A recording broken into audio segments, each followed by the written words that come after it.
2 simple steps make driver so much easier. And when I say so much easier, I mean hitting it longer, reducing your slice, and stood here knowing that you've got more of a chance of hitting the fairway, because that's what's going to give you confidence to play your best golf. Now, I know following these 2 steps is easy to implement. Golfers like Jon Rahm use this. And people don't understand this, and I really want you to get this today. The top players in the world do the simple things well to hit the ball well. And I often find these are lost in the amateur game. People don't think of them. Well, now this is correct. You're going to address 6 inches back. The difference is crazy.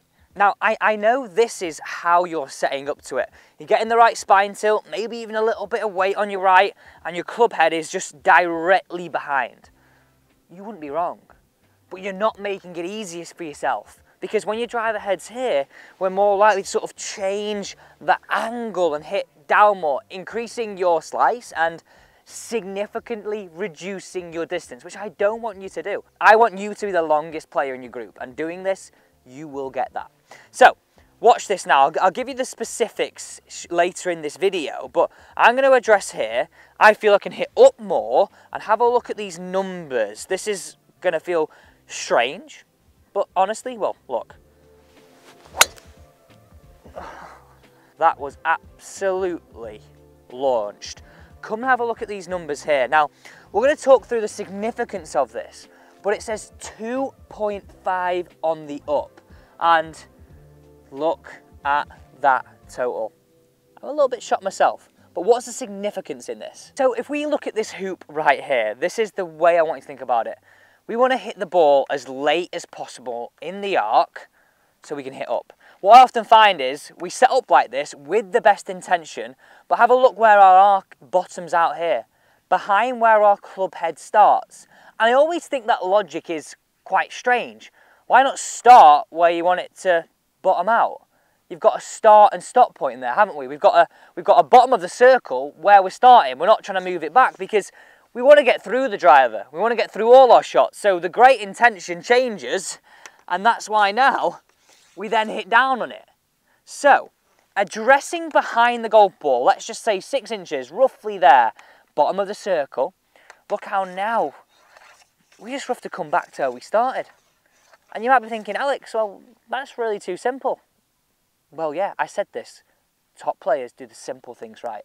So we're on to the 2 simple steps and the 2 drills I want you to do. They're brilliant. Right. Now, I'm going to place a T-peg down here. You could place a T-peg down if you want to. I would recommend doing it to start off with. Just in the ground, roughly at that point where we're going to address. Now, on the golf course, obviously you can't do that. But what it's going to do is nice and simple. You're going to start hitting up on the golf ball, that attack angle, 2.5 on the up, without trying. This is what all the long drivers do. Now, when the T-peg's there, obviously you've got a focus point. On the golf course, you don't have that focus point, right? You can't have that. But what you can do is pick a piece of dirt out, pick a mark out, pick something. So you're going to go from addressing there to addressing there. Like, have a look at this on player cam. I'll just love how it encourages that upwards hit. I'm already thinking it's later in my arc because I'm looking to sort of start and stop where I was. That's the first bit. It's as easy as that. Now, I love this drag drill, right? So, to really get that feeling of through and whipping that club, you're going to sort of just make a few practice swings and have that whole idea of, right, place your drive outside your right foot. What I'm looking for here is that really use of that posting up on that left side, and letting that club sling through.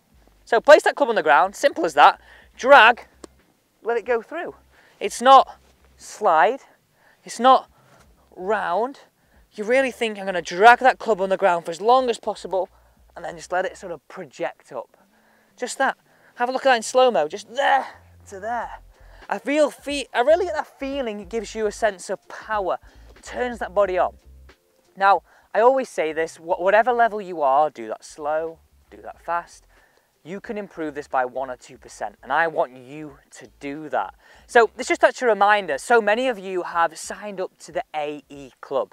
It's free, we give out a newsletter every single month, and in that newsletter we give out a free PDF guide. The link is down below. Be sure to sign up, and I don't want you to miss out on it because it's so good having you all on there. Okay, so have a look at this, right? We've got our feelings of this turning and really feeling that whip through and that posting up on that left side. That, and if you lose that, just sort of go back and get that feeling again, don't worry. But this, so leave the gap, address back.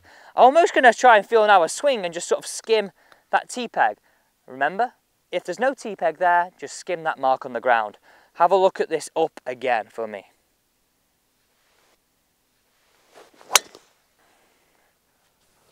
Oh, look at this, and I actually felt that finish. 3.5 on the up. I mean, I've never got numbers like that, and here you go. We all want to see this. Again, 282 total, buzzing with that. One last thing to think about, tee height. Why don't we just try teeing it higher? That's also going to encourage hitting it a bit higher, hitting up on it more. So if you were using a pink, maybe try an orange. Like if you were teeing it with like quite low with a wooden, just try and add a little bit. Try it. If it doesn't work, go back. It is just going to help you hit up on the golf ball more. Thank you for watching, and don't forget to subscribe to the channel here where we got free simple golf tips 5 times a week.